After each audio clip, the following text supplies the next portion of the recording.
there, BookTube. Welcome back to my channel. It is Friday, October 11th. We're here for Friday Reads. I didn't post a Friday Reads video last Friday because I had just posted my September recap, and so I wanted to wait a little bit and actually read some books before I posted a Friday Reads video. So today I'm going to be telling about the books that I have finished since the beginning of the month, which isn't that many. I've only finished 4 books. I'm in the middle or someplace in the process of reading several other books. So I'll tell you briefly about them. The first book that I finished was The Honeymooners by Christina Loren, which is contemporary romance, I suppose. I read an ARC from NetGalley. It's been on my ARC shelf for a long time. So I read an electronic download and I liked it though. It was fun. It was light, it was easy. It was exactly the kind of book that you want to read in the beginning of a month where you read 25 books the month before and you're trying to ease back into reading. The synopsis of The Honeymooners is pretty simple. We have a pair of twin sisters, one of whom is getting married and the other one is the main character. So the bride, she loves to enter contests, and so she's pretty much financed her entire wedding from contest winnings. And the wedding becomes a disaster because the food that she has won turns out to make everybody sick, including bride and groom. And so she also has a honeymoon package that she'd won, and she needs someone to substitute for her so she doesn't lose her money. So she sends her sister on the honeymoon instead. However, at the same time, her husband, her new husband, has also sent his brother as a substitute for himself. And so the siblings of the bride and groom end up going on this honeymoon together. And while they seem to have had this hate relationship, being on this romantic trip together means that they get closer. They have to spend a lot of time together, and so they start to fall for each other and realize some things about their relationship weren't exactly what they thought. There were some things I liked about the story. Like I said, I liked how light and easy and fun it was.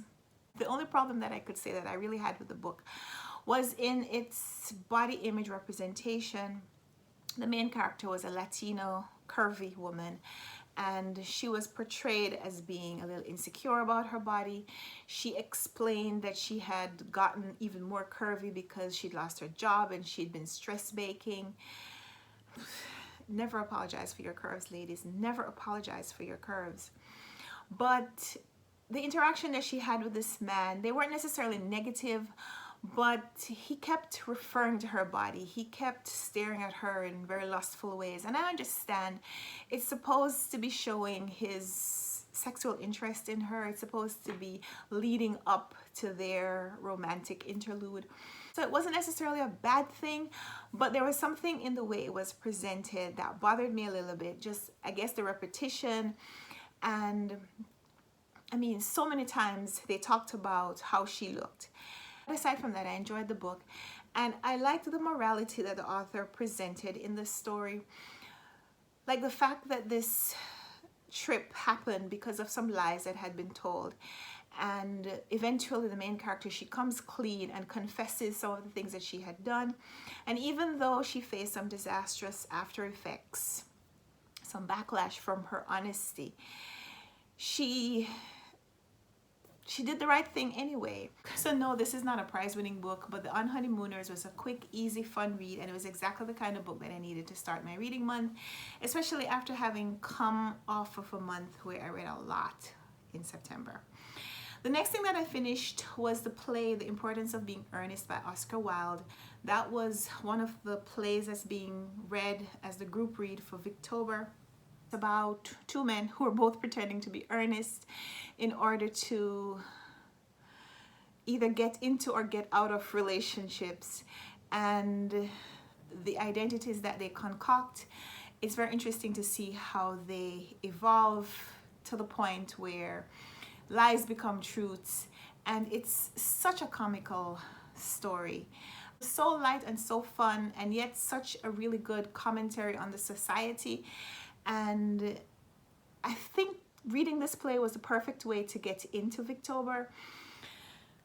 So if you, like me, had some hesitation about reading books from the Victorian era, reading Oscar Wilde plays is probably the way to get into it. Next, I picked up a book that I got from the library called Rules for Visiting, and this one's by Jennifer Francis Kane. And I can't remember who recommended this book to me and why I reserved it from the library, but it came in, so I decided I was going to read it. It was about a woman who is 40 years old, and she's been living a very solitary life. Even though she lives at home with her father has moved to the basement, and so now she occupies her family home. And she's estranged kind of from her brother. It doesn't seem like there's any real issue, but they don't have a relationship. And her mother has died, even though it's about 260 pages before we know that the mother has indeed died and how she's died. We just know that this woman, this 40-year-old woman, is alone. She has not sought out real relationships in her adult life. And so the people that she counts as her friends are either her co-workers or people that she knew when she was a teenager or in college. And she decides at some point to start opening up herself, and so she starts to reconnect with these people from her past, and she visits these friends to try to bridge the gaps that have formed over decades. Her father's also a professor on the campus where she works as a gardener, and he passes her these tree notes, these tree summaries, because he's suggesting a tree that should be planted in his honor on the campus. And so in the middle of this narrative where we have this woman trying to understand her life and trying to do something about the loneliness that she feels, we also get kind of a nonfiction interspersal where we get a lot of information about trees and how they're relevant and how they reflect human relationships and human characteristics.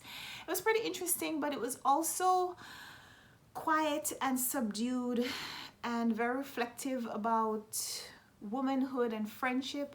But I feel like the main character, even though it's said that she's 40, she comes off as being way older. Like, some of the things that she seems to be experiencing are not just midlife crisis things. They feel like an older person experience. So that, her age didn't really feel very authentic to me. But other than that, there's a lot to admire about the writing. I'm still thinking about it. I liked it. But I probably shouldn't have read the next book that I read right after, because right after finishing Rules for Visiting, I read Joan Didion's memoir, The Year of Magical Thinking, in which Joan Didion recounts a series of traumatic events that happened to her. Specifically, the loss of her husband on New Year's Eve, at the point where her adult adopted daughter was in the hospital in a coma. And the fact that even after her husband died, she couldn't really grieve for him. They couldn't funeralize him because they had to wait for the daughter to recover from the coma to tell her, and then almost reliving that experience multiple times because they had to transition into awareness for the daughter, where she was able to process that her father had died. Joan Didion's book is 240 pages of grieving, and I'm not going to say that she's wrong to capture her place of emotional turmoil and share it with the world. It's just, I can't really say that this is a book that a lot of people would identify with, because some of the connections and the status that Joan Didion has or had, I don't know about her current life, but some of the things that allowed her the space and time to grieve are not universal experiences. So I'm not sure how much someone who's grieving would be able to take away from that book, but I appreciated reading it. So those are the 4 books that I've finished since the beginning of the month. I'm also in the process of reading several other books. I'm participating in the group read along for The Count of Monte Cristo by Alexander Dumas. Didi from Brown Girl Reading is hosting this on Goodreads, and I just got this copy in the mail today. This is a Penguin Clothbound Classic, and it's over 1,200 pages. I had a library copy that I was reading from, but I returned that library copy so that I could order my own. Well, the library copy, I couldn't renew it. So I knew that at some point I'd have to get my own book in any case.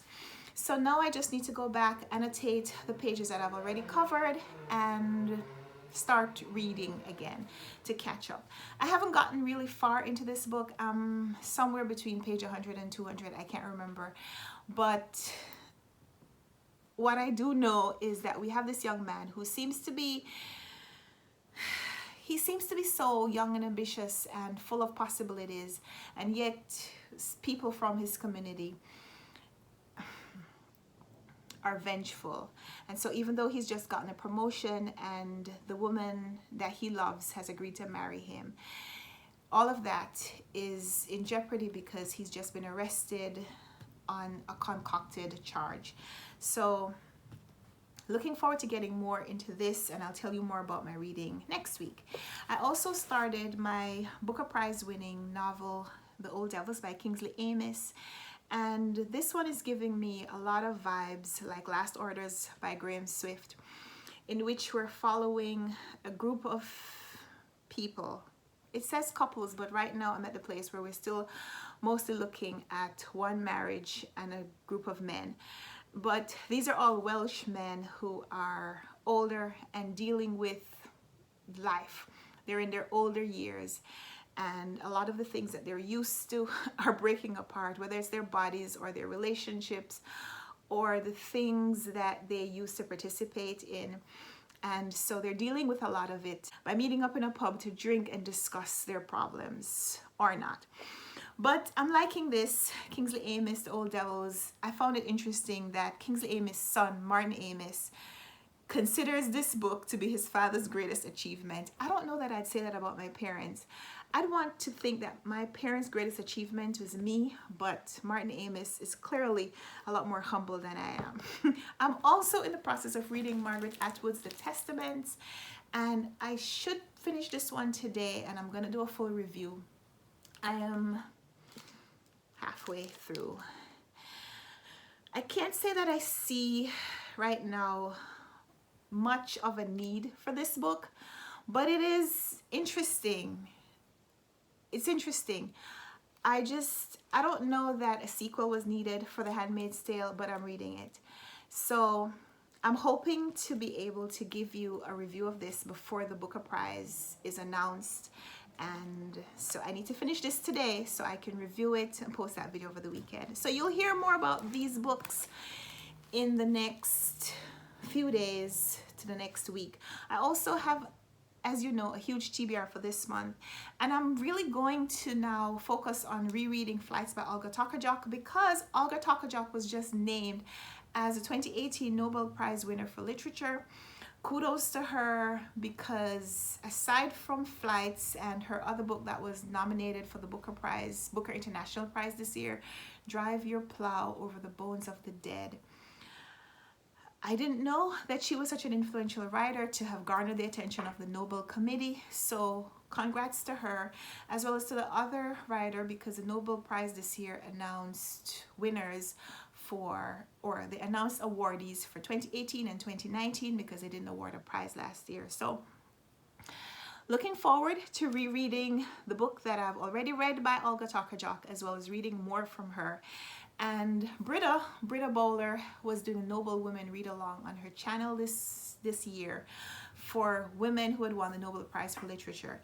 So maybe Britta will suggest another book by Olga Tokarczuk for us to read in the next few months. And if that is the case, if it's not Flights, of course, then I'll try to read it with the group. So that's my abbreviated Friday reads. I have to go because my husband just came home and we need to go somewhere. So that's it for today, and you'll have another video from me very soon because I'm going to be reviewing this over the weekend. I'll post my video, and I have a couple of Man Booker previous winner videos that I need to post. So more videos coming from me pretty soon. I'd love to hear from you in the comments how your reading week, how your reading month so far has been going, or how your month has been going so far. It doesn't have to be about reading. I love talking with you. I love hearing from you, whether it's bookish or not. So let's talk in the comments. Give me a thumbs up if you like this video. Subscribe if you haven't already. Thank you so much for being here, and we'll talk down there. So until next time, happy reading. Bye.